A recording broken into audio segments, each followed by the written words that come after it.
Herra Gísli hjá, hann er snúður í dag.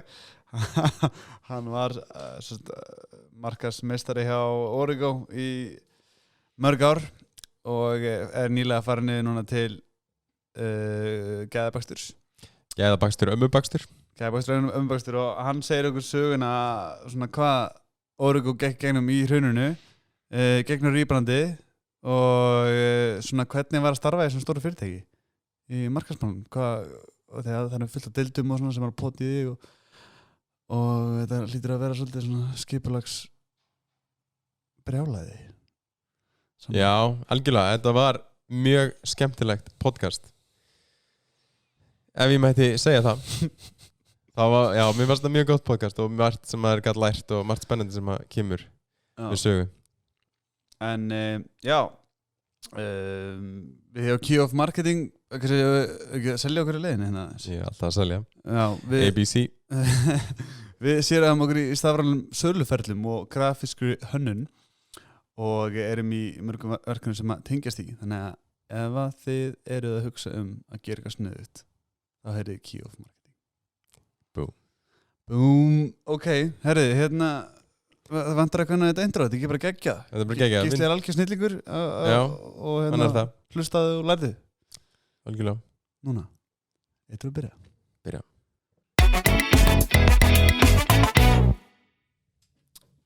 Komið sæl og blessuð, Oddur Jarl heiti ég og býð ykkur velkomin í hlaðvarpið Föngum viðskiptavinni saman hjá Key of Marketing. Með mér eru hann Ægir Hreinn Bjarnason og Gísli Þorsteinsson.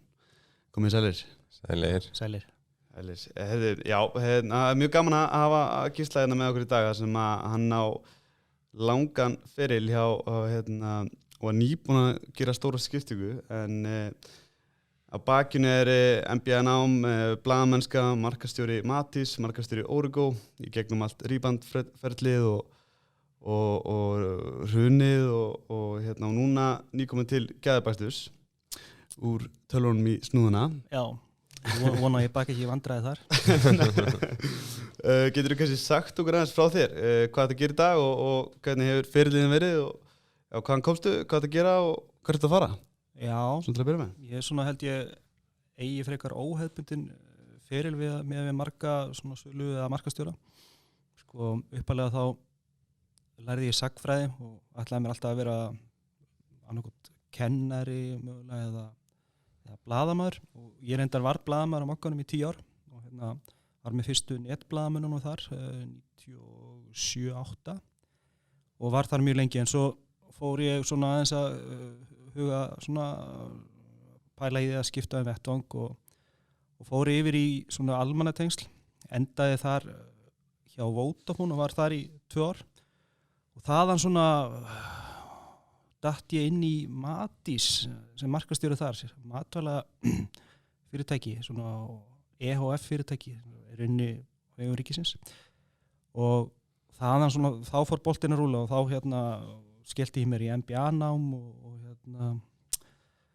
og síðan bara datt ég inn í Nýherja, síðar Origo og ílengdist þar í 14 ár og heldur betur ýmislegt gerst þar á þeim tíma þannig að voru gríðarlega breytingar og fyrirtækið, þetta er ekki það sama fyrirtæki og var fyrir þegar ég kom að inn byrjun árs 2008, þetta er allt annað, þá var verið að selja í rauninni allt aðra vörur og fókusin var allt annar, í dag er fókus Origo þetta meira á hugbúnað og þetta vélbúnaðurinn fylgir með en á þessum tíma þá var bara á vélbúnaðurinn algjörlega kóngurinn og svo sem er það vissanhátt líka ennþá en það bara í rauninni þróunin hefur bara orðið svo að fyrirtæki eru þetta og í auknum að leita að lausnum, einföldu lausnum, hugbúnaðarlausnum í skýinu eða á netinu til að geta leyst sín vandamál eða verkefni og í rauninni Origo hefur auðvitað stokkið á vagnin eins og svo mörg önnur og er komin á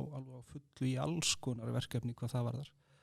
Þannig að við sjáum ekkert fyrir endan á þeirri þróun en hvað vélbúnaðin varðan þá er alveg ótrúlegt að menn er alltaf að spá dauða vélbúnaðarins en hann einhvern veginn kemur alltaf aftur og aftur sko, það er alveg ótrúlegt og er í rauninni bara lifir alveg ótrúlegu lífi hjá Origo og alveg gríðarleg sala á búnaði þar og ég held að það sé fyrst og fremst bara það er kannski tvennt sem veldur því að það er annars vegar held ég bara mikill stöðuleiki í starfsmannahaldi þar að segja að búið að vera sama fólki í sölu þarna alveg gríðarlega lengi og sem hefur alveg ótrúlega þekkingu hitt síðan að þeir eru bara rosalega hefnir eða hefnir og ekki hefnir, þeir bara hafa náð sér í alveg frábær vörumerki sem eru góð og það hjálpaði þeim líka alveg svakalega. Já. Nákvæmlega. Okkur langar að fara með í hraðaspurningar, hvernig leist það þig? Já, mjög vel. Aðeins að losa upp. Já. Andrúmslofti. Já. Ok. Spooky. Ertu ready? Já, tilbúin. Ok, Coke eða Pepsi? Pepsi. Hlaupa eða hjóla? Hlaupa. Hvað ertu lengi að hlaupa 10 km? Ég er svona, vetratími minn er svona 56 mínútur en svona ég er svona næguruglega svona 52 á sumrin. Geggjuð formi. Hundur eða köttur? Köttur allan daginn. Ég er mikill kattamaður sko. Já. Hvað finnst þér óþolandi? Það kemur aftan með mér Lítur að vera eitthvað sem finnst óþjólandi? Já, öllum finnst eitthvað óþjólandi fyrir töðnir á mig sko svona, þegar fólk er ekki að taka til í kringu sig sérstaklega heimil, sko, ég get verið daldið töðari þar Ok, snurti minni Hvað drekkur á djaminu? Ég er orðið pínu vandræði með þetta ég árið erfitt með að drekka því að þetta er svona einhvern veginn fyrir illa í mig sko, þar að segja sko fæjar og svona eitthvað bakflæði og þetta er svona eitthvað fyrir illa í magan á mér þannig ég er svona eiginlega dotti bara í svona í eitthvað svona freyði mín sull sko, það er eiginlega eina sem ég þóli þessa stundina. Já, ok, hver er helmingur af aldrunum þínum í dag? Það er 25 ár. 25 ár, fast math. Og hvaða samfélagsmiðl verður stærstur eftir 10 ár? Sko, ekki bara OnlyFans, nei. Ég er ekki bara áfram bara Facebook eða hvað sem það mun heita, sko. Það virðist... Eitthvað rýpandi í gangi? Já. Ef þú mætti velja einn ofurkraft, hvaða ofurkraftur væri það? Geti flogið. Superman. Hvað myndir nota hann ofurkraft í? Ég væri miklu fljótari á milli staða. Það er náttúrulega væri... Spara bensín og svona. Spara bensín og fljótari í vinnuna og... Það er alveg snilt. Minna karbonum í sem? Já. Ok, þá eru hraðaspurningar búnar og við ætlum að fara í spjallið. Já. Ég ætla að byrja að spyrja hvað gerir í frítímaðinum? Já, það er nú ýmislegt. Ég reyna að hlaupa daldið, er í hlaupahópi í Hafnarfirði og svona er reyna að mæta nokkur svona viku þar og mér finnst mjög gott að fara reyna bara beint eftir vinnu og þá nær maður einhvern veginn algjörlega svona bara losa svona streitu og svona einhverjar hugsanir bara sko og maður svona daldið kúpla sig út úr öllu og kemur endur nærður heim. Mér finnst það alveg frábær sko, þetta er ekki bara líkamlegt, heldur líka bara þetta er svona andlegt líka þannig ég er nú kannski ekki skemmtilegast í hlaupa félagin því að hvart oft yfir í hlaupafélagin mínir í hlaupahópi F að þeir ná ekki til mín sko, en það er náttúrulega því að ég bara mæti á æfingu og er með headset og svo bara er búin að tjúna einhverja tónlist í botn og svo verður þeir að reyna að tala við mig og ég svara einhver það er margótt lent í því og halda að ég sé eitthvað leiðilegur en enn ekki að tala við þau sko. Það var svona kostulegu miskilningur átt sér stað hvað það var þar. Já. Þannig að þú heldur svona stresslevelinu niðri. Já, mér finnst það hlaupin. En svo kannski líka annað, mér finnst ég er með svona ágæti skarð þarna það sem við búum í Hafnarfirði og mér finnst þú að gaman á sumrin að fara út í garð að slá, svona, maður bara einhvern veginn kúpla sig út og eða eitthvað að dytta að í beðunum og reyta arf og eitthvað svona og þá er kötturinn, heimiliskötturinn alltaf mættur og fylgir mér hvert fótmál sko. Við eigum margar góðar gæðastundir hérna í garðinum á sumrin. Já, snilt, slagandi að vinna í garðinum sko. Já. Þeirra flóðan. Svo svona kannski hef ég rosa mikinn áhuga því ég kem úr sagnfræðinni. Hef ég mikinn áhuga á svona sögulegum málefnum og ég reyna að hlusta og lesa dálítið hvað það var það svona í frítíma og ég er voðalega upptekinn af svona kannski tvennu í þessu, annars vegar sko Rómarveldi og svo hins vegar svona þriðaríkinu í Hitlers og var mikið að pæli því og hvað og svona les og horfi mikið á þætti hvað það var sko, þannig að það svona dálítið ég er gaman að því. Já. Snild. Þú, og var 10 einhver fyrir þetta. Hvað, þú er búin að sinna núna þetta er mjög fjölbreytt að vera í markaðsmálum. Já. Hver er þín sérhæfing? Ertu með eitthvað ákveðna sérhæfingu eða kannski nokkur hlutir? Já, ég myndi kannski, ég sé nú alveg þokkalegur svona í flestu en svona kannski það sem ég kannski finnst, ef ég kannski mætti koma með það sem ég finnst skemmtilegast, það er svona PR hlutin af marketing þar að segja hvernig við getur komið einhverju lausn eða þú veist einhverju fyrirtækið á framfæri þú veist, gegnum fjölmiðla og þegar ég var hjá Origo þá notuðum við þetta óspart, þú veist, við vorum að reyna að finna fleti á málefnum nýri tækni eða einhverju sem var að gera sér í samfélaginu, reyna að grípa mómentið, þú veist, það var einhver var hakkaður, þá reyndum við að koma einhverjum í viðtal og það sem hann var að reyna að tala um eitthvað sem snerist að þessu, þannig að svona búa til svona þessa ímynd í gegnum PR, mér finnst það svona dálítið, ég er dálítið gaman að því, þú veist, að því ég vann lengi á fjölmiðli og það er svona eitthvað ég get ekki sleppt í sko, þannig að mér finnst það svona og svo kannski annað í þessu það sem er skemmtilegt líka sérstaklega eftir að svona netmiðla verða stórir, þá er svo gott að geta nota, þú kannski kemur ykkur efni á framfæri og þú kannski póstar þið síðan í gegnum samfélagsmiðla og þannig að nærða alveg svona góðu engagementu oft með skemmtilegu efni og svo kannski ekki síður að þú nærð góðum getur oft sko settir ákveðna mæli hverða baku hvað þú ætlar að ná í hverju mánuði og með samfélagsmiðlum þá er þetta orðið svo auðvelt áður fyrir var þetta mjög erfitt að mæla árangur þar að segja það voru prentmiðlar kannski bara fyrir ég veit ekki 15 árum eða eitthvað þá voru jafnvel 10 árum þá voru bara prentmiðlar þá voru menn mjög fastir ennþá að þurfti að koma efninu inn í prentmiðla en það er svo erfitt að mæla og það er unni þannig að maður svona þetta online efni allt saman og það gerir manni miklu auðveldur vik að svona mæla hlutina og sjá árangur.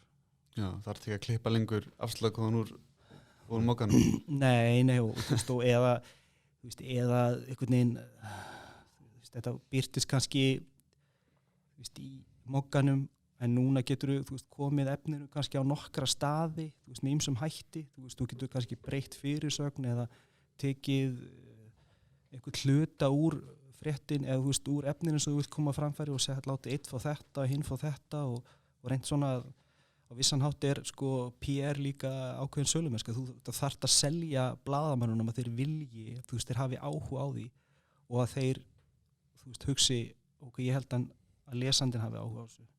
Þannig að þetta er svona dálítið vand með farið að þú mátt ekki tróða efninu á það sko, þú ert dálítið svona hefur áhuga kannski á þessu að taka þetta efnin og þú verður að leyfa þeim að dálítið að svona að ef þú ert komin í það alltaf að vera að pússa efni sem er bara hundleil þegar engan áhuga á og þá ertu bara blokkur eða sko, þá ertu eiginlega tekin út af sakramentinu sko, þannig að þetta er svona dálítið skemmtilegt að vinna með þetta fyrst mér, ég ger þetta svona oft on the side með öðru en mér finnst þetta að vera mikilvæg þáttur í svona öllu þessu marketing mixi.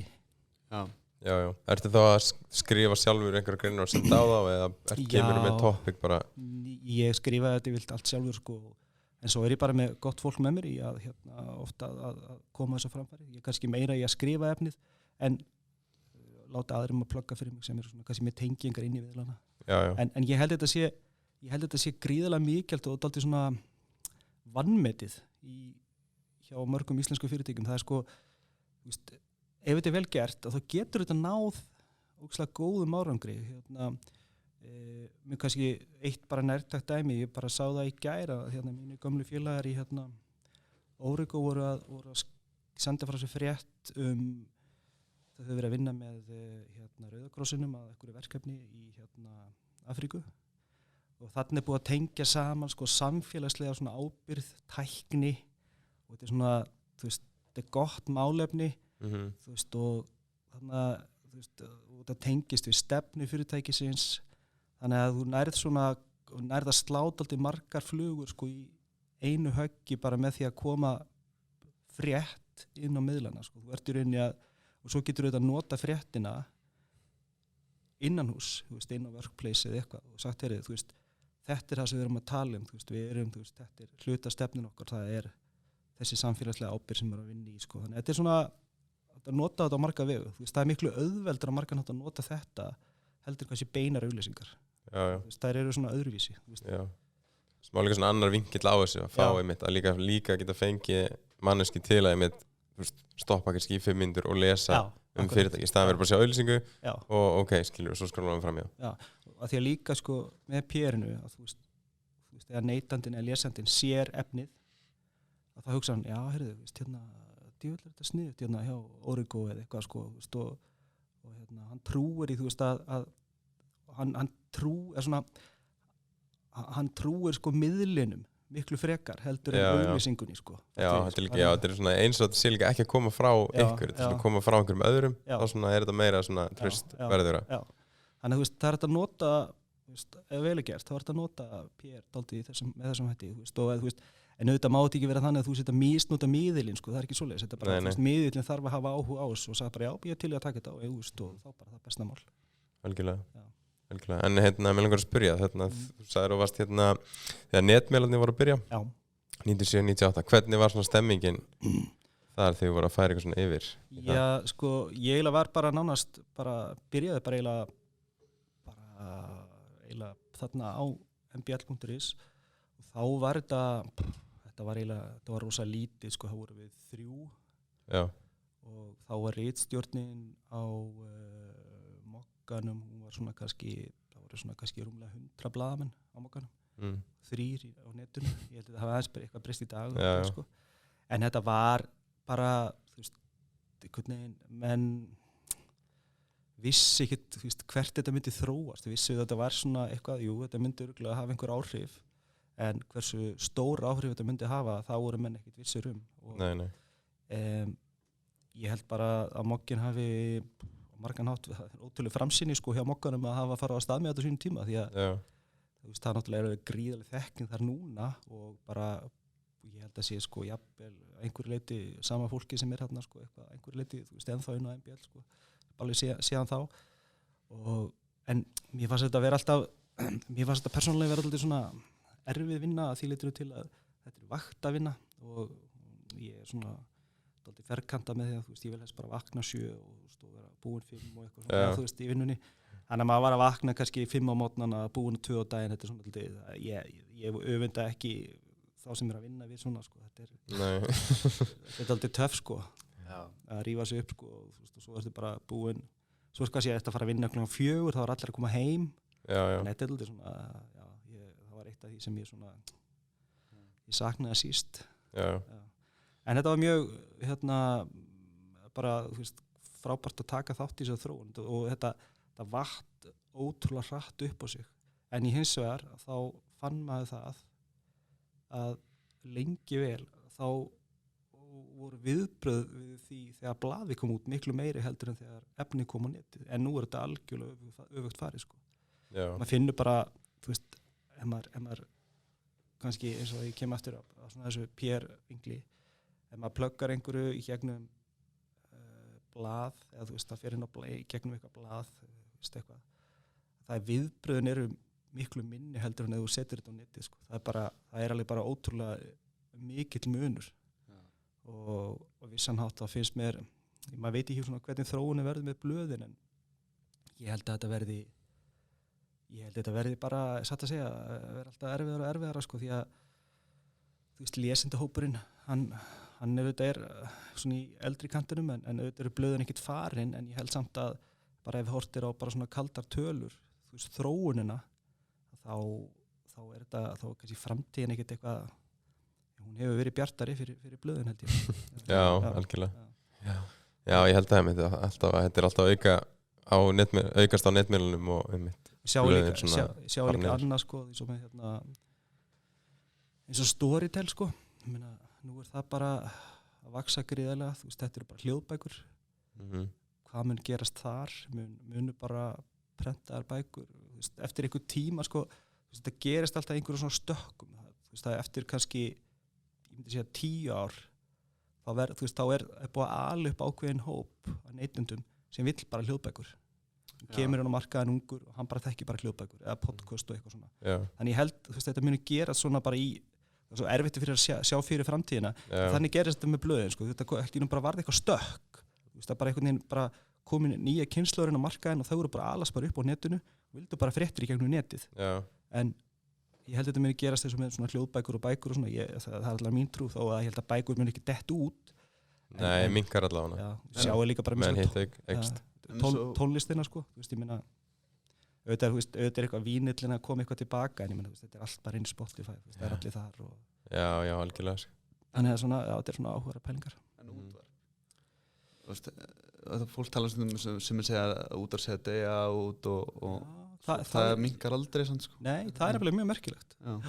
Ég held einmitt að sko að podcastið einhvern veginn virðist hjálpa því.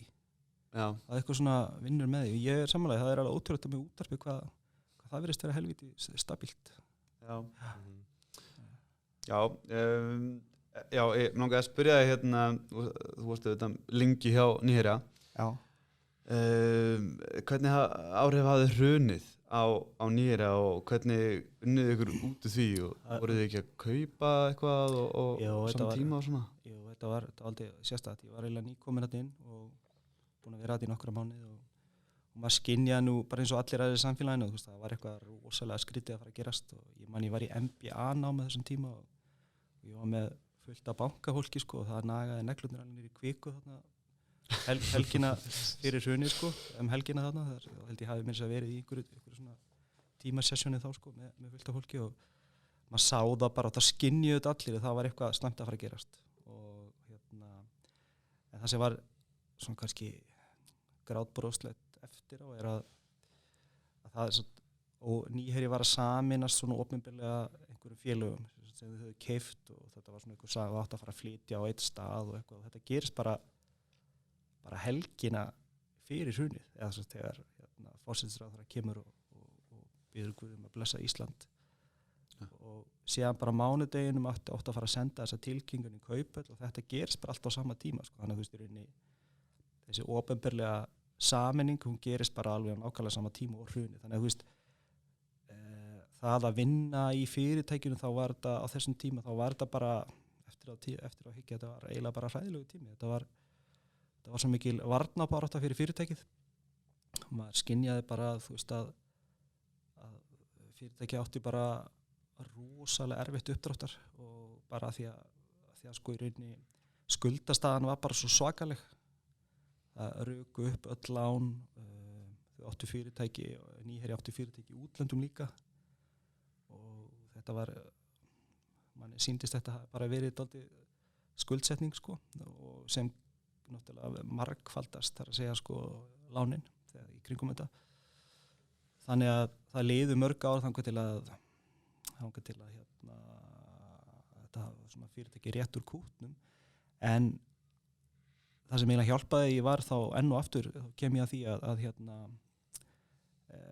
bara fyrirtækið hefur í gegnum tíðina verið með ótrúlega öflug vörumerki og það var alveg þokkaleg sko bara góð sala á búnaði alltaf sérstaklega í gegnum ríkið var líka að kaupa hugbúnaðarþjónustu og ýmiss konar þannig að þetta var svona ég held að hafi hjálpaði að margan hátt sko en þetta var alveg gríðarlega erfitt en fyrirtækinu gekk ákveðlega nema þú veist það sem var bara skuldastaðan var bara mikil þú veist og skuldirnar greiðarlega en sem sagt eftir að var búið að greiða úr því þá hefur fyrirtækið svona hægt og bítandi alveg svona alltaf verið að bæta sig og held ég bara ótrúlega góð eining í dag sko en þetta er svona þetta er ekki þetta er ekkert einhver tími sem maður hugsaður sko svona maður er ekkert mikið að dvelja við hennar tíma sko skemmtilegu tími Nei, trúi því Já, gott allavega að rættist Já, heldur betur Já, svo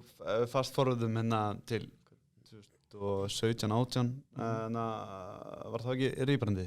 Jú, það var svona við byrjum 2017 og segir okkur eins frá sér frá hérna, af hverju fóruð í Já, þessa vegferð já, og hérna, já, bara allt sem fylgdi.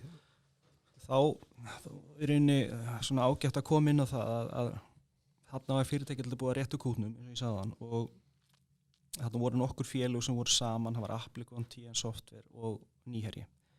Á margan hátt afar ólík fyrirtæki, þar að segja að Nýherji var dálítið í bara rekstrarþjónustu, svona á tölvurekstri, í vélbúnaði, síðan varstu með TN Software sem var svona hugbúnaðarfyrirtæki og Applikon var svona líka hugbúnaðar en svona meira í viðskipta hugbúnaði, þar að segja svona einhverjum kerfum til að halda utanum sko, CRM eða annað sko, svona fjárhagskerfum. Svona til að gefa svona einföldustu mynd og það var ákveðið að svona til að ná betri hagræðingu meðal annars að þá væri ráð að sameina fyrirtækin og það er svona til að gera svona fara hratt yfir sög og þá gerðum við könnun strax meðal viðskiptavina og þeir voru alveg á því að þetta myndi hjálpa greiðlega að þeir væri að eiga viðskipti við sama fyrirtækið, ekki 3 fyrirtæki mismunandi kennitölur og svona einhvern veginn mismunandi það kannski annað líka í svo var að viðskiptavinir sko hvort öll yfir því að við værum ekki að bjóða þeim svona heildar þjónustu eða lausnir, við vorum bara alltaf einingarna voru bara alltaf að bjóða þeim þar sem þær voru með og það var svona kannski ákall það að bjóða einhver svona heildstætt meira og úrvarð að ákveðið var að reyna á þetta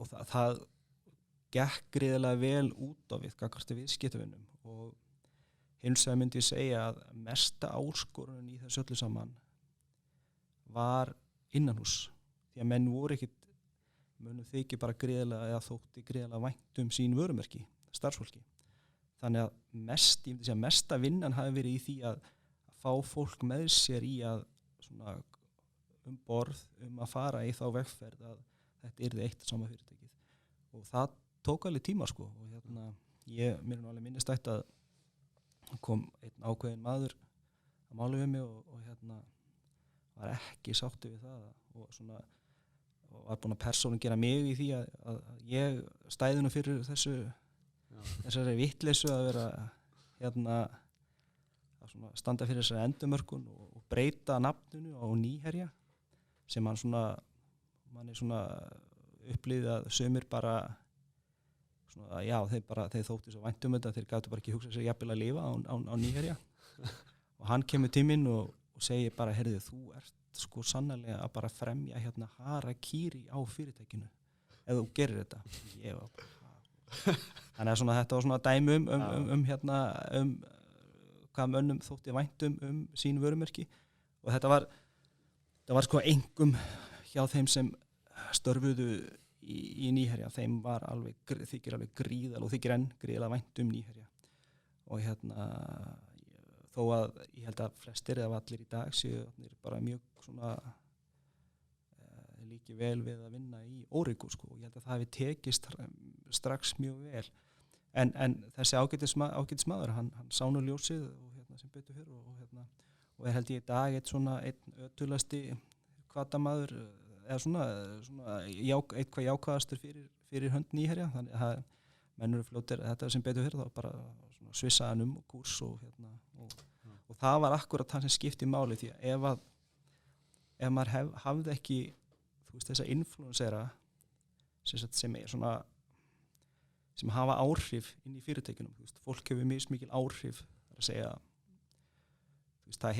sumir hafa bara mjög kröftuga rödd inn í ákveðnum hópum og ef við höfðum ekki þessa aðila með þá var þessi endurmörkun algjörlega dauðadæmd en blessunarlega tókst okkur að ná þeim með okkur og það tók tíma og við þurftum bara að vinna mikið með þeim í ýmiss konar fórum í ýmiss konar workshop með þeim og til að svona finna út hvað fyrirtæki ætti að standa fyrir og í rauninni fórum við ekki að velta fyrir okkur nafninu fyrir bara á allra síðustu stigunum sko. Það var bara, við vorum fyrst og fremst að ná einhverjum samnefnara bara hvað fyrirtækið ætti að standa fyrir og hvert ætti að stefna og vöru frambúð og annað í þeim túr. Þannig að þú veist, nafni kom bara, það voru nokkur nöfn sem komið til greina og en það sem skemmtilegt var þetta með nafnið Origo að það var alltaf til innan samstæðunar. Það hafði verið notað einhvern tímann sem eitthvað produkt hjá TN Software fyrir mörgum árum. Og Origo latneska og þýðir uppspretta eða nýbyrjun eða upphaf. Og þú veist, það átti vel við allt saman því að sko, bæði þetta stutt, þetta þjált, kosturinn líka sá að þetta ekki enska, þar að segja, ég held að fólk fyrirgefa það frekar sko, því að rosa margir sem sagði bara, þeir að fara að hætta með nýherji bara svo geggjað íslenskt nafn, en nýherji átti sér aldrei eina stóð sem eitthvað nafn eða heiti sko áður en að það var það veruleika, en með því að segja Origo og þá svona, já, þetta nú latneska, já, það nú svona skárra heldur en þetta sé eitthvað enska, en líka tengingin við sko að Origo að búa til lausnir, nýtt upphaf, uppspretta og svo þetta bara nýtt upphaf fyrir alla. Þannig að þetta svona, mér finnst þetta, þannig að á endanum vorum við svona vorum að velta fyrir okkur mörgum möguleikum og þar segja svo við sáum þetta ekki alveg fyrir að svona logoð var komið, þá alveg í blálokinu, þá svona, já, sannfæristu, já, þetta málið. En svona, við vorum að velkjast í vafa með þetta alveg lengi vel og eins og ég segi, þá komið alveg ýmis nöfn upp og ég held ég búin að, við erum ekki það eftirminnilega, ég er bara búin að gleyma þeim. En þetta var svona, já, Origo, ég held að bara allir séu bara, þeir sem vinna þar í dag, séu mjög sáttir við nafnið. Já. En voru allir komnir á borð með nafninu áður já, við pössuðum upp á það, við höfum aldrei getað farið af stað fyrir að við náðum að svona snú upp á síðustu hendundar eða þannig. Þannig að allir voru, það voru allir komnir og það skipti líka bara svo gríðarlega miklu máli, þú veist, þetta var bara svona eitt hluti af þessu. Næsti hluti var sko stýring, að því að þú veist, skiptir svo miklu máli hvernig þú upplifir sem starfsmaður, hvernig þú upplifir fyrirtækið. Ef þú upplifir það, þú veist, þú ert að vinna í hugbúnaði og þú upplifir það alltaf þannig að það endrast verið að koma einhverjum sko sjónvarpum á framfæri, þá þú veist, þá ertu fljótur einhvern veginn hugsa bara þegar þú veist, þetta Origo sko bara, ég er ekkert að vinna í hugbúnaði, ég er bara að vinna hjá einhverju kaupfélagi sem við bara selja allt. Þannig að sko næsta skref í þessu öllu var dálítið að passa upp á hvað við vorum að setja frá okkur sko. Og við höfum svona, eða ef við notið þá tíðina sko, að við lögðum áherslu á það dálítið að taka svona búnaðarhlutan eða einstaklingsvörurnar sem eru dálítið sem það þarf að láta vita af þeim mikið, íttum dálítið til hliðar að þýleitinu til að þar voru ekki alveg í frontinum og það var mikilvægt því að stefnan var að búa til IT-fyrirtæki, ekki eitthvað fyrirtæki sem var að selja sko heyrnartóli eða sjónvörp eða eitthvað annað. Þannig að vörurnar, B2C vörurnar fengu bara sinn farveg gegnum sína miðla á samfélagsmiðlum. Bose fekk Bose síðu, Lenovo fekk Lenovo síðu og allt þetta sko. En síðan vorum við kannski bara að keyra á bara Origo svona stóru myndinni sem svona ímyndilega séð, en síðan höfum við svo var farið í það bara að drilla sig niður á lausnirnar, en þá voru það fyrst og fremst lausnir sem voru hluti af því svona lausnaframbúð sem var skilgreint fyrirfram. Að því að vandamáli við sko líka það að vera eins og með nýherja var að þú veist að þekktu allir nýherja, þú veist, já, kannast alveg við vörumerkið, þú veist, þá var bara í svona könnun og þá bara svona 100% hittir eitt af það, þú veist, að fólk þekkti vörumerkið, en það vissi ekkit hvað gerur nýherja, bara fólk hafði ekki hugmyndu, eða þá bara það selur myndavélar, þú selur prentara, það selur sko eitthvað, þú veist, ég veit ekki, alls konar, þannig að þú veist að afstæða fólk til fyrirtækisins var bara, þannig að ímyndinu var ekkit sérstaklega sterk. Fólk vissi ekkit, þú veist, það var alltaf að koma fólki óvart já, er þið í tölvurekstri? Ég held ég væri bara að selja myndavélar sko, þú veist, þannig að þetta er svona, myndin var mjög skökk, þú veist, upp á það hvað fyrirtækið ætlaði sér, þá að vera að selja þetta fullt af hlutum, þannig að þú veist, það þurfti alltaf aðeins að grísa til og einhvern veginn að ná, gera, þú veist, aðeins að svona, hvað ég segja, þú veist, þetta, þú veist, bara einhvern veginn svona aðeins að ýta ákveðnum þáttum frá til að lausnindar sem áttu að skína, fengja að skína, en í rauninni reyndum að gera samt þannig að við varum ekkert að ýta hlut eða þú veist, ýta vörum eitthvað í burtu en eitt, þú veist, við fengum bara sinn farveg sem kannski fittaði betur við þú veist, markhópin í staðin fyrir að vera sko þú veist, ég meina það er fullt af fyrirtækjum sem er að selja alls konar hluti en þau eru kannski ekkert endalaust að blasta í sko, þau vilja bara standa fyrir ákveðna þætti þannig að þú veist, þetta var svona kannski það sem við svona reyndum að leggja upp með því og mældum það sérstaklega eftir á þú veist, hvernig tiltókst með afstöðu fólk til þar að segja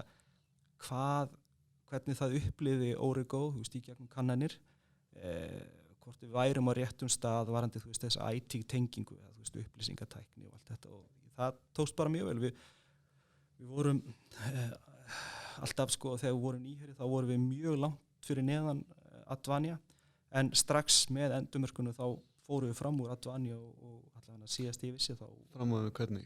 Ég bara svona ímyndilega að sé sko hvernig fólk sko hvaða IT-fyrirtæki dettu í fyrst í hug. Já. Top of mind. Hvenær fóruð þið mælingar á hérna árangri af endurmörkuninni? Árið setna? Nei, við gerum það bara hálfu ári og svo var það alltaf gert bara svona hálfsársfresti kannski. Já. Alltaf verið að fylgja eftir þú veist hvernig staðan væri og annað. Svo já, þannig að þú veist og það hefur tókst ágætlega held ég og bara svona var nokkuð stöðugur svona það var nokkuð stöðugt sko, bara fólk virtist svona að þetta verið búið að festast í sessi sem svona IT-fyrirtæki nummer 1. Allavega með að við þar kannanir sem við letum gera. Já, þannig að þetta var árangursrík endurmörkun. Já, ég held þetta hafi tekist ágætlega, en þú veist, það má samt ekki heldur ekki gleyma því að við höfum fengum gríðarlega mikið budget og það var hægt að gera ýmislegt og þú veist, og þegar þú hefur rúmt töluvert af fjármunum til að spila úr og þá var þetta að gera alveg gríðarlega mikið og en ég held að það er ekki eins og við værum eitthvað að eyða eitthvað eða spandir eitthvað sko, þetta var bara, þú veist, þetta kostar að þú veist, láta vita, þú veist, þú ætlar að reyna að vita af einhver svona, þú veist, láta þú veist, þjóð vita af einhver, þá bara, þá kostar það í einhvern ákveðin tíma. Þetta er bara líka sérstaklega að kosta mikið þar sem að fóru þetta mikið tími væntanlega frá starfsfólki í þessar workshops og hvernig var tímaraminn á þessu, hvernig byrjuðu þið? Við vorum alveg í svona hátt í ár. Já. Svona, ég myndi segja svona februar, mars, alveg fram í janúar 2018.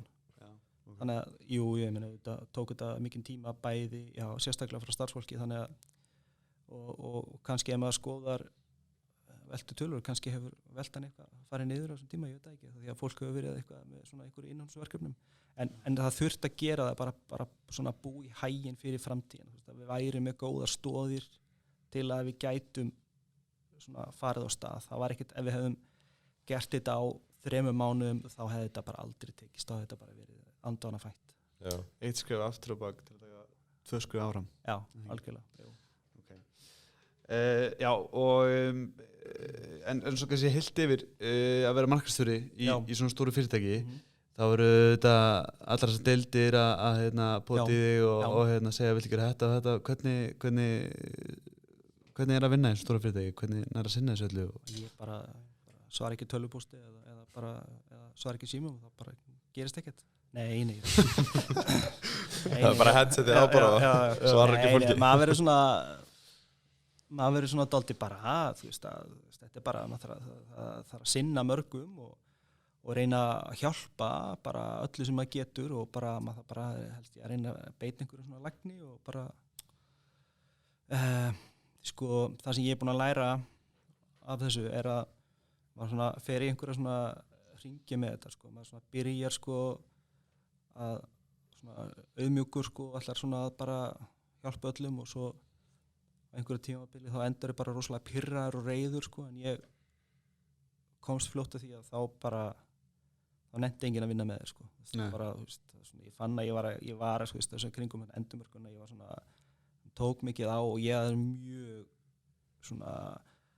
var mjög pirraður en þannig ég sem betur fyrir þá var ég þeirra gæfi aðnjótandi einhvern veginn að átta mig á þessu og ég raunin bara bakkaði tilbaka og hugsaði bara, heyrðu, maður verður bara, þú veist, maður í þjónustuhlutverki hérna, þú veist, innan hús hjálpa, þú veist, aðstofa fólk sem í sölu, þú veist, og öðru og þú veist, maður þarf bara að reyna að finna leiðir og lausnir til að láta hlutina virka, ég meina, þetta ekkert einfalt en þú veist, þú þarf bara dálítið að taka hvert verkefni fyrir sig og einhvern veginn á að þú veist, að vinna með það og þú veist, og það sem skiptir líka gríðarlega miklu máli er það sé góð áætlun að gera í gangi, þú veist, bæði þú veist, það sé sko söluáætlun, markaðsáætlun þannig ef hún fyrir hendi og menn eru bara sammála hana þá svo auðvelt að halda á stað en ef hún svona hálfbrotin eða ekki til staðar þá menn alltaf að koma með eitthvað, heyrðu, ég spáð að gera þetta og þetta, þá ertu bara að moka skurðin alla daga, sko.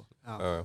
Þannig að, sko, ég myndi segja bara vera bara, þú veist, með áætlun klára, það bara bjargar öllu, sko. Þannig að leið og þú ert búin að setja þessi áætlun út, þá eru bara allir sammála því, þá fólk síður að koma með eitthvað nýtt og nýtt, það bara átt að segja, heyrðu, þú veist, nei, þetta bara prógram sem í gangi núna, ég þarf bara að koma í næstu umferð, sko.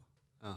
Og menn eru bara fljótir að átta, þú veist, bara aðlega að segja því og það bara, þú veist, þannig að það var svona, já, þú veist, það var svona, maður sá það fljótt að áætlunum þurfti að vera mjög, þú máttir ekki hnika neitt frá henni, sko, því að, og þegar þú varst bara mjög harður á henni, þá gekk þetta upp, sko. Já, sniðugt. Já, skiplað markaðsstarf getur hjálpað svolítið held ég. Það er lykillinn. Það er lykillinn. Key of marketing. Já. Herri, já, nú kannski nóg Origo í billi, kannski fáum við aftur til að tala meira það. Hérna, nú ertu að skipta umhverfi, alveg algjörlega, eins og ég sagði í byrjun, þetta að fara út tölunum í snúðuna. Hvað með búast við frá Gæðabæstri, hvað er að fara að gerast og er það komin með læti eða? Ég held að það er bara fara að stríða vinnufélagunum, ég er nú frægur prakkari þarna hjá Origo, svona í vinnustæðagríni, þannig allræmdur, getum við sagt margar sögur af því, en nei, sko það sem ég fannst spennandi við Gæðabæstur er að þetta er náttúrulega eitthvað allt annað en ég hef verið í og ég hef alltaf verið fylgst með þessu fyrirtæki svona Gæðabæstur á Ömmubæstur eiga Kristjáns bakari sem er þess að vörumerki og það er bakari líka, 2 bakari fyrir norðan eiga líka mikið af svona litlum vörumerkjum eins og Breiðholtsbakari Úrvals og alls konar og þetta er svona minni, svona litlar einingar sem sko sem er verið að selja vörur með því nafni og til svona helst til stóru keðjana og það sem mig langaði alltaf mikið að gera er að komast í bæði eins og ég sagði kannski hef sagt við ykkur að komast svona að vera nátengdar í sölu tvinna sölu og markaðsmál betur saman en líka að fá að taka þátt í vöruþróun því að sko svona brauðmeti og annað og svona sá markaðurinn hann er bara síkvikur og það er mikla breytingar og alls konar trendar í gangi sem breytast hratt og það þarf bara að vera fljótur að aðlaga sig og þannig já, mér fannst alltaf spennandi að fá að taka þátt í því og við erum strax sko bara komin á kafi í nýjungar sem við munum dæla frá okkur núna bara jafnvel fyrir jólin og halda áfram og þú veist, það er margt í vöruþróunni sem bara er mjög spennandi og ég held að þetta sé fyrirtæki sem hefur gengið mjög vel í gegnum tíðina og bara með hrikalega flott starfsfólk og þannig ég er mjög spenntur fyrir að fara á stað sko en ég meina svo líka er alveg hörð samkeppni og það er líka alveg, það er svona auðvitað það sem er skemmtilegt og það er að reyna svona að standa sig á markanum og reyna kannski að ná í gegn og gera betur það er auðvitað eitthvað sem svona maður þrífst á já, það er ekki spurning Mikið keppniskap? Ég veit það nú ekki jú, svona innst inni en ég er nú svona held ég svona frekar rólegur sko en ég vil svona helst vinna Það er skemmtilegra Ok, þannig að þú kemur kannski inn í Gæðabæstur og þú talaði innbound marketing Já. og kemur svolítið og nota það þá svolítið blanda söluninn í marketing og... Já, ég sko það sem eitt sem ég langar líka að gera sko sem í tengslum við svona inbound og allt þetta er að kannski að vinna í því að setja upp svona þróa CRM pælingar áfram og ég held að það sé svona eitthvað sem bara verður mjög auðvelt að gera því að þú veist, grunnurinn til staðar þar og svoleiðis en hvað varðar inbound og þá held ég að hérna, og það eitthvað sem líka sem hérna hægt að vinna mjög mikið með hjá geðabekstri en ég náttúrulega vann gríðarlega mikið með það hjá hérna Origo og það var einlega svona fyrsta skrefið þegar við fórum á stað í svona þessari nýju þeirri CRM vegferð sem Origo fór í þar segja með HubSpot það var að vinna með inbound marketing sem alveg ótrúlega einföld en snjöll leið til að hérna til að fá fólk svona til að taka eftir og til að hérna svona hvað ég segja, þú getur svona kemur aftur inn á eins og ég var að tala með hérna, með Pér eða þú veist það þú veist, þetta online, það hjálpaði bara svo mikið að þú getur nálgast fólk með ákveðnum hætti þú kannski veitir því ég tek kannski dæmi með inbound, það sem við gerðum mikið hjá Origo var að búa til content sem við vildum að fólk myndi skrá sig fyrir til að fá það í heild sinni og þá ertu komið með svona mögulegt svona marketing lead eins og að kallast í inbound og síðan heldur áfram að senda efni svo á einhverju tímapunkti og þá kannski viðkomandi búin að opna 5 pósta frá þér sem eru auðvitað allt sjálfvirkir og sendir út bara ákveðnu tímabili og þá hann orðin sales qualified lead þannig að í gegnum þessari vegferð sem í HubSpotinu og það þú veist, það náttúrulega bara alveg brilliant sko því að þú veist, þá ertu bara búið til content en ertu leið að senda eitthvað sem fólk hefur áhuga á og annað líka sem hægt að gera í þessu að þú getur verið með eitthvað söluviðburð eða stóran viðburð og fólk skráir sig á hann svo sendur follow up og viðkomandi opnar hann og svo næsta og þá gerist allt þetta sama og þegar við tókum vorum að nota inbound aðferðina hjá Origo og þá vorum við oft með svona söluviðburði og það tókst stundum bara afar vel til að það hjálpaði sölufólkinu að fá sko áhugasama aðila sem sagt, þú vissir aldrei fyrirfram hvort að fólk hefði áhuga en um leið þú vart búin að senda þeim contentið og þú sérð bara í kerfinu að við komum til að hafa opnað, að við lesið, jafnvel sendið eitthvað tilbaka eða eitthvað sko, að þá bara hjálpaði það sölufólki svo gríðlega mikið að sjá hverjir voru raunverulega áhugasamir versus sko allir þorrin sem kannski var að fá send en gerði ekki neitt, þá þurftur ekki að vera að ringi alla eða þú kannski bara fyrir strax að einbetera einhverju sem bara, þessir eru greinilega heitir. Þannig að á margan hátt sko svona sjálfvirkni í markaðsmálum og allt þetta sko veist, sem er innan inbound marketing alveg gríðarlega skemmtilegt og bara ég trúi ekki öðrun að þetta verði bara ofan á hérna veist, eftir því sem árið líða hérna.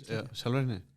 Já, ég trúi ekki öðrun að þetta menn eru sem að nota þetta auðvitað á samfélagsmiðlum sko, þú veist að posta fæslu með efni skilur fram í tíman og annað en bara það geta nýtt sko sjálfvirkni í gegnum bara svona marketing í heild sinni það held ég eitthvað sem hérna mér finnst mjög spennandi að vinna með og hérna og þú náttúrulega fær líka öll þessi gögn sko tilbaka sem skipta máli þú veist hvernig hérna hver þetta þú veist hver að opna og allt þetta þú veist það bara já og hjálpar eins og segir sölinni mjög mikið og líka bara þú veist þá sér einhverju áhugasamir og líka þú getur opnað símdalinn kannski á annan hátt ekki bara veist, ég er frá þessu fyrirtæki þú ert ekki kaldur nei, nákvæmlega, þú getur byrjað eitthvað umræðefni sem mitt aðeins hefur áhuga á sko. En hérna, fyrir þá hlustundir sem veit ekki hvað inbound marketing getur við tekið það svona saman í inbound marketing eiginlega snýst það að ná til kannski inbound meira kannski lýsir þessu bara á svona mjög einfaldan hátt að við getum tekið mið af sko 2 þáttum, annars vegar getur við verið með sko LED-skilti út í bæ eða þá þú getur verið að senda sjálfvirkan tölvupóst. Sjálfvirki tölvupósturinn sko svona, þetta content sem þú sendir inbound marketing, en LED-skiltið outbound. Það svona þessi eldri hefðbundnari leið til að koma vöru á framfæri. Getur líka outbound getur líka verið auglýsing í dagblaði. Þannig að það svona, þetta rauninni grunninn sá munur, það rauninni, mér finnst oft gott að tala það að að outbound og þá ertu að nota haglabissuna, þú bara skýtur bara og vonar að hittir einhver. En inbound og þá ertu búin að targetera hópinn og þú ert fljótur að targetera þá sem eru raunverulega áhugasamir. Algjörlega. Fljótar að finna þá. Þannig, mér finnst svona best að lýsa með þessum hætti, sko, og inbound, þú getur notað inbound marketing allstaðar, en hún vinnur auðvitað langt best með einhverjum svona kerfum eins og Mailchimp eða HubSpot eða eitthvað svona sölu marketing kerfum sem eru líka mögulega CRM-kerfi. Þannig að, núna,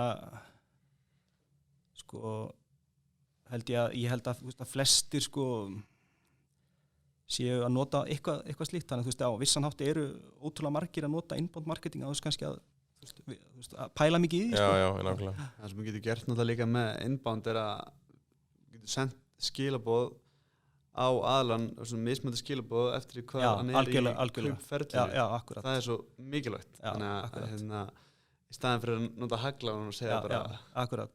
Keyptu núna. Það var annað dæmi, sko, svona þetta að við notuðum þegar ég var hjá Origo og þá kom svona einhver auka möguleiki í Bose headset sem gerði það verkum þú kannst notað headseti sem svona hálfgett svona talaði í það, sko, að það svona var einhver sync þar, sko, og í símtölum öðru og þú bara pluggaðir í tölvuna og það sem var gert var að það voru teknir öll fyrirtækin sem hefur keypt þessi Bose headset og sendur bara einhver sjálfvirkur tölvupóstur áður en sölufólki mætti til vinnu. Bara heyrðu, þetta þú getur bætt þessi við og þá ertu bara að koma með eitthvað svona. Svo þegar fólki kom til vinnu og þá var kannski bara fullt af fólki búið að svara þeim og eina sem þau þurftu að gera var bara að afgreiða pantanirnar. Þannig rauninni, þetta svo þessi hugsun, sko, svona þessi inbound hugsun rosalega skemmtileg, sko. Algjörlega. Já, einmitt spara tíma og einmitt að fólk getur fengið, ekki bara alltaf hringja kalt í eitthvað, heldur að fá, lít sem maður getur unni með, sko. Já, og annað líka, sko, sem mjög skemmtilegt eins og þú varst að nefna áðan að í kringum svona sölu viðburð og annað, að þú skráir á viðburð, svo mætur ekkert, en þá kemur tölvupóstur hefur leitt og mættir ekki. Þú veist, vilt ekki kíkja á þetta og þú hefur ennþá tækifæri til að veiða viðkomandi, sem þú veist, þó hann hefði ekki mætt. Og þá hugsa, já, kannski ætti ég að skoða þetta og þá kannski, gerist eitthvað líka þar. Já, nákvæmlega. Einmitt mismunandi skilaboð hvort fólk mætti eða ekki, eða þú veist, líka mismunandi skilaboð eftir hvort fólk þekkir, veit hvað fyrirtæki eða þú veist, veit ekki hvað fyrirtæki þá ertu svolítið svona, fyrst þetta kynna fyrirtæki, svo þegar komið kannski aðeins lengra niður trektina, þá getur sendt eitthvað annað, það eru upplýsingur einhverja ákveðna vöru sem þau hefur áhuga á. Svo líka kannski annað sem tengist svona þessum málum þessi þjónustu þáttur að það sem þegar við vorum að varandi, sko, þú veist, inbound svona hluti af öllu þessu mengi í HubSpot en þú kannst líka tengti við svona þjónustu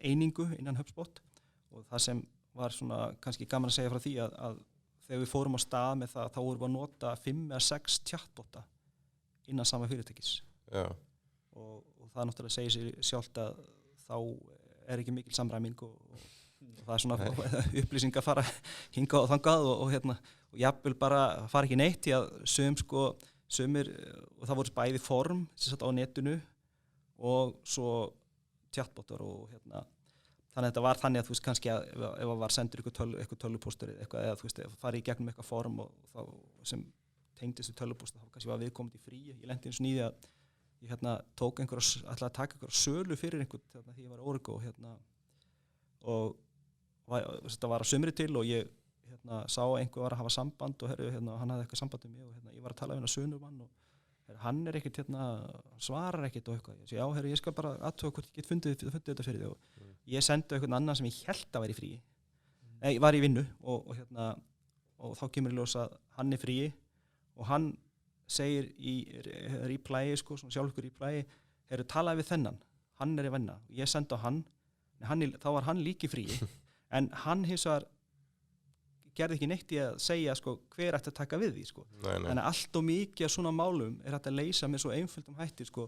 Og þetta, þú veist, gerðum við bara allt í gegnum HubSpot, færðum öll form yfir í HubSpot, færðum alla chatbota bara í einn chatbot, þannig að rauninni varstu bara með ákveðið svona mælaborð inn í HubSpotinu, eða þú veist, þetta getur verið, heitir eitthvað, þú veist, bara svona þessi kerfi geta heitið eitthvað annað, en hafa þessa yfirsýn á einu stað, skiptir svo miklu máli, því að þú ert að fá sko spurningar og alls konar frá fólki hérðan og þaðan sko. Þú veist, það getur verið Messenger, það getur verið sko á net, þú veist, á heimasíðunni, það getur verið tölvupóst, það getur verið forum, webforum, þú veist, það bara, eða símtöljabel sko. Þannig að hafa þetta allt á einu stað og geta sko sorterað úr og sendt á og fyllt í eftir hvort að viðkomandi hafi svarað.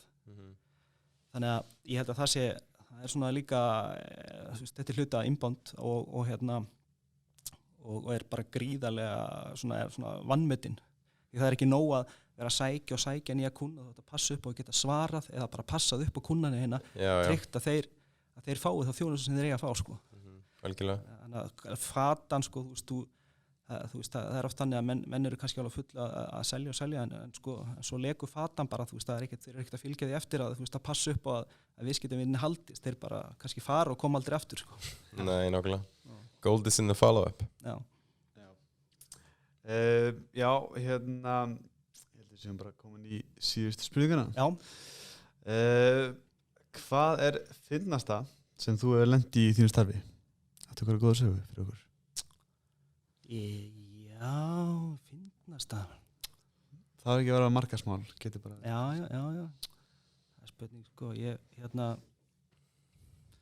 gerði það var einu svona eitt starfsmaður sem var að byrja að vinna í markaðsdeildinu og að því voru ná að tala tölvupósta. Þá vorum við að nota svona eitthvað tölvupóstkerfi og ég baði hann að senda mynd eða senda póst. Þetta var gólmót sko, þetta var sumri til á eitthvað kunnahóp.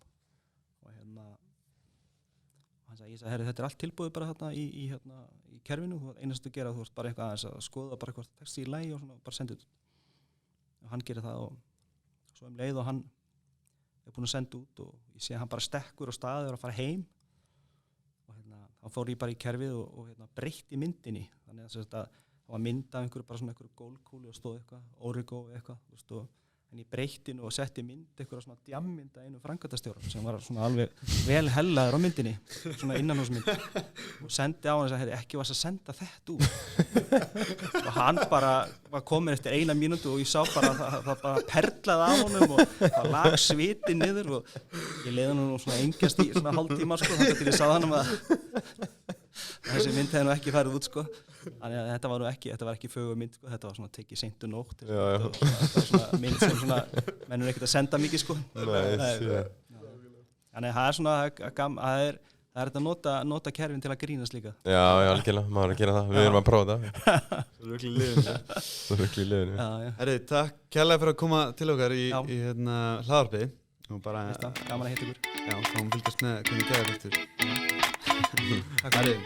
Takk kærlega fyrir. Takk kærlega.